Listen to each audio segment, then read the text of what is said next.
A wedding is one of the most important events in life, marking a new beginning for a newlywed couple. Today, my husband and I attended my sister-in-law's wedding. Truth be told, I didn't really want to go, but I ended up going anyway. As the reception progressed and dishes were served one after another, I was somehow presented with a kid's meal while everyone else enjoyed upscale French cuisine. I was asking the staff about this mix-up when my mother-in-law approached me with a sly smile. "Are you enjoying the wedding?" she asked, looking down on me. Before I could respond, my husband spoke up. "My name is Olivia. I just turned 32, and I run my own original apparel company. I'm married to William, who is 2 years older than me. We got married 3 years ago after meeting at a department store. Most of my company's products are sold in apparel shops and department stores, and my husband worked as a security guard at one of those stores. Among the generally older security guards, he stood out to me because he was younger. I was 27 at the time, and he was 29. He was muscular but still looked slender. I learned after we got married that he used to be a firefighter but retired early due to a lung injury sustained in a fire. We met every time I went to pitch my products at the employee entrance, and he eventually asked me out to dinner. I was single then, and one thing led to another, leading to our relationship and eventual marriage 2 years later. Life with my husband is joyful. We hardly ever argue.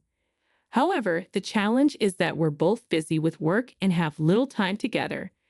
But I have no complaints, except for one issue with his family. He has an older sister, Sarah, who's 35. Sarah has been quite troublesome. It all started on a day when my husband and I both managed to get the same day off using our paid time off. "Why don't we go shopping since we finally have a day off together?" "Sounds great. I've been wanting new shoes, so that's perfect." We rarely have the same days off. Due to my role as a business owner, I can't easily take time off, and it's my fault as the owner. It's harder for me to take days off naturally, in a sense.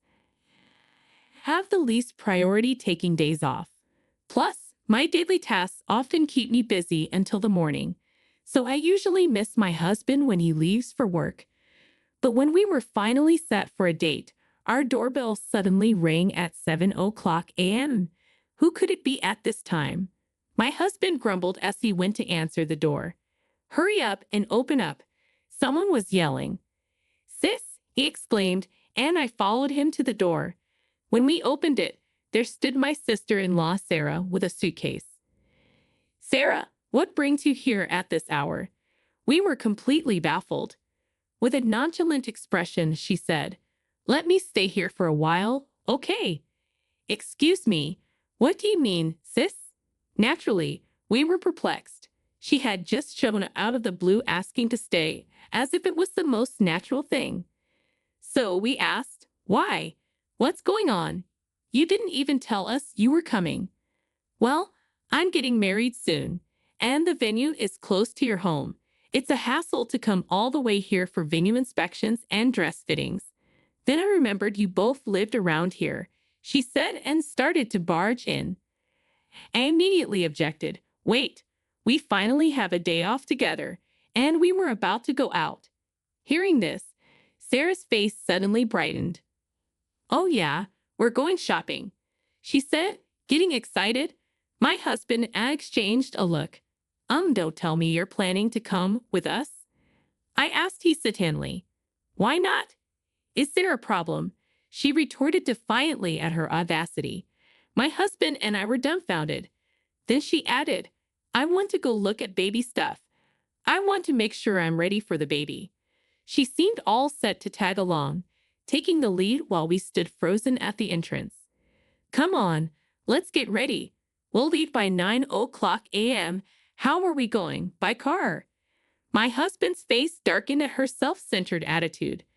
I rarely see him look so gloomy, but it seems he's never gotten along with his sister. He mentioned they used to fight a lot as kids. Is there any way you can leave? William and I just want to enjoy our day off together." I said. Sarah glared at me and snapped. What? You want to exclude me? Wait, you're from a single mother family, right? Yes, I am. So what? I replied. Hmm, figures? I've known some people from single mother families, and they lack empathy. They always look down on others. Her words were ironic as she was looking down on me while saying that. She claimed that single mother families produce judgmental people, and wasn't she doing exactly that? Unlike me, she had both parents. Her perspective was a baseless stereotype, and it infuriated me. That's prejudice. I'm not like that. Look, even William is uncomfortable, I said, looking at my husband. He was glaring at his sister. What's up, William? You got something to say to your own sister, she taunted. Of course I do. Please just go home, my husband said firmly. Fine, but don't come crying to me later, especially you, Olivia, she said, singling me out. Thanks for the warning, I replied nonchalantly. With that, she left without another word. After successfully getting rid of her, we had breakfast and went to the nearby mall. But the unlucky start to our day seemed to continue. After shopping, we decided to rest on a bench. Then we unexpectedly ran into Sarah again. Look who it is. The same too. Guess we ended up at the same place, she said. Sis, my husband muttered. Then we heard someone calling her name. It was a familiar voice. It was my mother-in-law. Sarah, let's go see those luxury bags over there, she said. Approaching us, his mother noticed us too. William and Olivia, you too, she said. Mom, he sighed, sounding exhausted. I felt the same way. Dealing with his sister was hard enough, but his mother made it worse. Why? Because she's simply unpleasant, and she quickly showed it. Is that bag from Infinity Tread Shoes? She pointed at the shoe store bag my husband was holding. Yeah, it is, he replied. She and his sister exchanged looks and laughed. Since when do you wear such cheap shoes?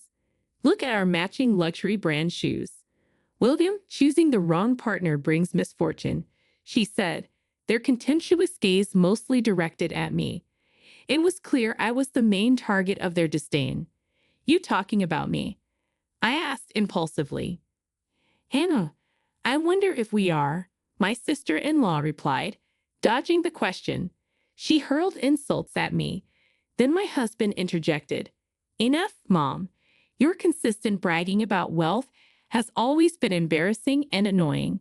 He was angry. A sight of him I had never seen. His job as a security guard lent authority to his voice, but it seemed to have no effect on these two. William, you were born into a wealthy family. Are you okay with this? Being with this uneducated, poor woman, his mother said. Education doesn't matter much these days, and Olivia is, my husband began. But despite them being his family, he prioritized defending me. That alone made me happy and strengthened my trust in him. But the two, faced with his opposition, cut him off before he could finish. That's not true. Dad got his job at a major company because of his education. He's even the vice president now and will soon be president. William, you graduated from a famous university, and yet you're with a woman like this? You've really fallen. My mother-in-law and sister-in-law treated me as an outsider, steering the conversation their way. Despite my husband's retort, they showed no remorse. To me, their nature seemed utterly rotten. How much do you earn, by the way? My dad earns 120. I began, but before I could finish, my sister-in-law interrupted. Wait, 120 a month? She laughed mockingly. Sorry, I should have been more considerate. That must be tough, especially for a dropout. Hang it enough. My husband tried to interject. My sister-in-law placed a hand on my husband's shoulder and said, Well, good luck. My husband was visibly angry, and I felt a surge of hatred inside me. However, these two seemed oblivious to our feelings, continuing their conversation at their own pace. Oh, you both better attend the wedding? Mom's preparing a grand event. Yes, we're sparing no expense for our darling daughter's wedding. You are coming, right, Olivia? The pressure from my mother-in-law made it feel like I couldn't say no. My husband, being family, would obviously attend. Reluctantly, I agreed to go. If my husband weren't going, I would never attend such a wedding. The day of my sister-in-law's wedding arrived. I finished my pile of work and even got a new dress with my husband for the occasion. Arriving at the venue, it was clear my mother-in-law wasn't exaggerating. The luxury hotel, the huge ballroom decorations, and the size of the wedding cake all spoke of extravagance. You both made it, my mother-in-law approached us upon arrival. Not that I wanted to make it, my husband muttered, his true feelings showing in an uncharacteristic weary expression. This wedding cost $100,000. We have 500 guests, and the meal is a special course by a top chef. Impressive, isn't it?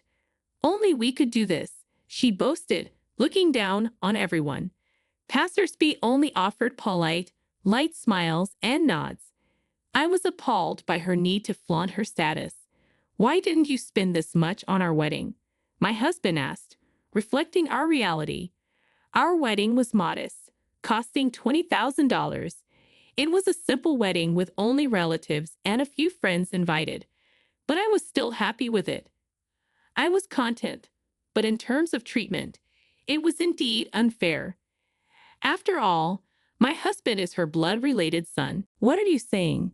Sarah's Spank Alex will soon work directly under Dad. When Dad becomes president, he'll be groomed to be a key player in the company. It's only natural we welcome him appropriately. My mother-in-law laughed proudly. While we were talking, my father-in-law joined us. Emily, it's almost time for Sarah and Alex to make their appearance. Aren't you going to take pictures in the front row? It felt like he was putting an end to our conversation, but it seemed he too was at odds with us. After speaking to my mother-in-law, he turned to us and said, "It's been a while, Olivia. You should feel honored just to be invited to such a lavish wedding. You'll probably never experience anything like this again in your life." Unlike my mother-in-law, he spoke calmly, but his words were laced with condescension. My husband couldn't help but retort, "Why do you have to say it like that, Dad?" My father-in-law replied with a cold expression, "Don't get me wrong. I never approved of your marriage. Remember the conditions I set?" My husband glanced at me briefly before looking away. What was about to be revealed was new to me. Turning away from me, my husband spoke weakly, graduate from a famous university, earned over $100,000 a year. That's right, you remember well. And Olivia, turning his gaze briefly to me and then back to my husband, he continued, Olivia did drop out, but it doesn't matter. She's making money.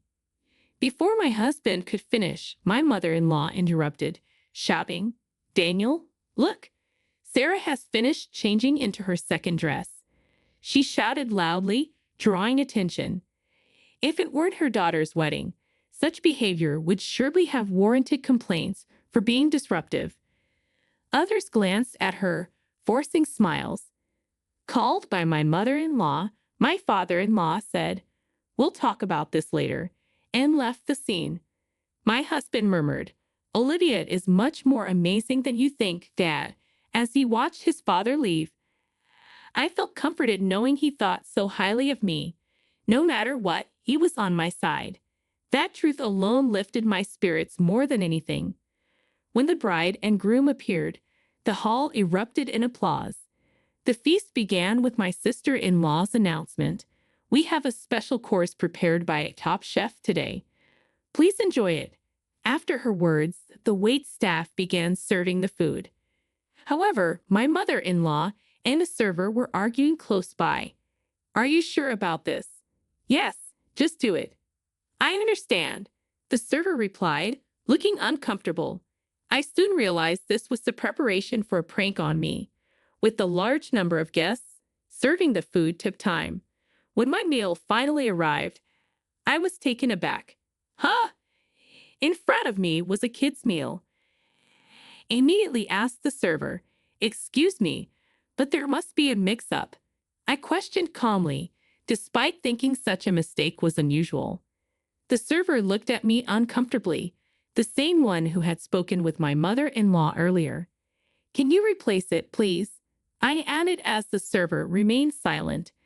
Finally, he spoke. "This isn't a mistake. I was instructed to serve you the kid's meal." "What?" My voice of surprise made my husband join the conversation. "What's wrong, Olivia? Why a kid's meal?" He too was surprised to see my meal. Why is my meal different from everyone else's? It was more embarrassing than shocking. People around started to stare at me. "Why do you have a kid's meal?" my husband asked. "I don't know either," I replied. Then my mother-in-law approached, laughing. "How's your meal? Perfect for a dropout from a single-parent home, right? If you don't like it, you can leave," she taunted. Her unilateral spouting had me reaching my limit of patience. No matter how much I disliked my sister-in-law, I couldn't ruin someone else's wedding. I had been holding back because of that, but if the orchestrator of the wedding was causing the disruption, there was no need for me to keep holding back. Just as I was about to respond, my husband spoke up first. "Seriously, what are you doing? Aren't you embarrassed by this childish behavior?" His tone was calm but filled with anger, his eyes not smiling.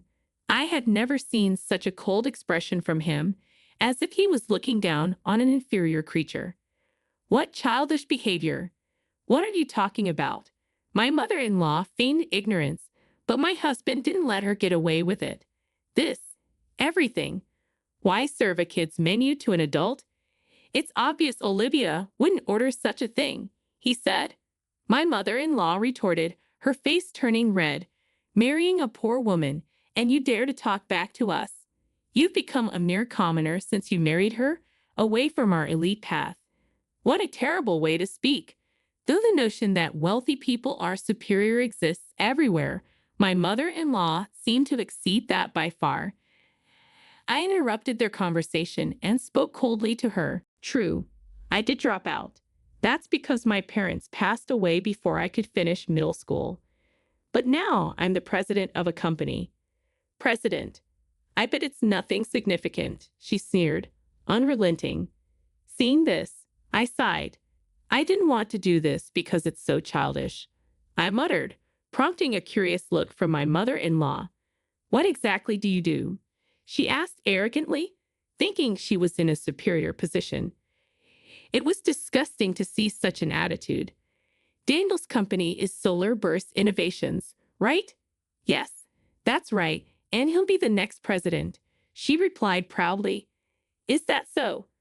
By the way, the current president, Morgan, is a major client of my company. The stocks distributed in his company every month are commissioned directly to my company by Morgan himself." "What?" My mother-in-law was momentarily lost for words. The socks I mentioned, developed by my company, were exceptional for their comfort even after long hours of wear. Originally, the technology was used for t-shirts but was expanded to all clothing types. Everything Morgan wore was from our company. I was the one who suggested he try our socks for his entire company, and since then, our relationship had been close professionally. As mentioned, everything he wears is made by our company. That means even if you boast about your husband becoming the next president, if I report to Morgan about you, that might just remain a dream," I said. My mother-in-law's face turned pale as if a fever had broken. "You know him, the president of my husband's company. Did you know Morgan didn't go to high school either?" I continued. "What? He's one of those uneducated people you despise. Shall I convey your words about the importance of education to him exactly as you said them to me?" My mother-in-law pleaded. "Please, no, don't do that." Her demeanor completely weakened. People like her crumble easily when they realize their power is threatened. My father-in-law rushed over, and I repeated the same to him. "Daniel, I'll advise Morgan not to make you the president, I warned. Please don't do that, he begged. If that happens, does your pride not allow it? My onslaught was relentless. I was surprisingly calm while confronting both of them. As I stood up to my in-laws, the surrounding crowd became noisy. Of course, they did. Trouble had started just as the meal began, and only our table's progress had stopped. Sensing the commotion, my sister-in-law approached our table. "What's all this fuss about?" she asked, unaware of the situation. "Sarah, by the way, I make over $120,000 a year. My business is stable thanks to that. I didn't tell you the other day because you interrupted our conversation." Upon hearing this, my sister-in-law's face contorted. She stood frozen, gripping the hem of her dress. After I fought back, the entire in-law family looked as if their souls had been sucked out in an instant. "So everything we've been doing to you is—" Sarah started. "Yes, just harassment towards me and self-destructive acts that undermine Daniel's position," I declared.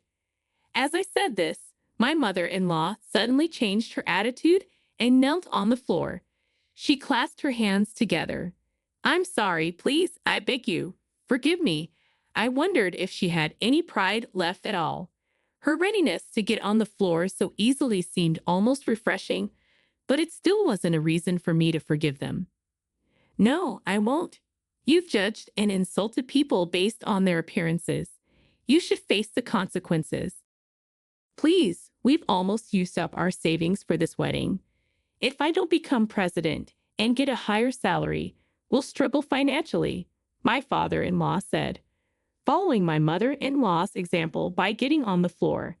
My sister-in-law watched with a powerless expression and then asked weakly, "Huh, Dad, you're out of money?"